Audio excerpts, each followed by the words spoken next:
3 نظريات ضربت كبرياء الإنسان. هل تعلم أن هناك 3 نظريات غيرت نظرة الإنسان لنفسه بشكل جذري؟ النظرية الأولى.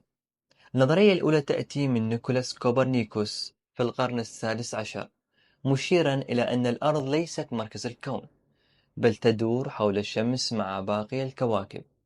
هذه النظرية كانت ضربة قاسية للكبرياء البشري، إذ أزالت الإنسان من مركز الكون. نأتي إلى النظرية الثانية، كانت نظرية التطور لداروين في القرن التاسع عشر. داروين بيّن أن الإنسان ليس مخلوقا فريدا خلق بصورة منفصلة، بل هو نتيجة تطور طويل ومعقد. هذه النظرية قللت من التفرد البشري، وجعلتنا ندرك أننا جزء من سلسلة طويلة من التطور. نأتي إلى النظرية الثالثة والأخيرة،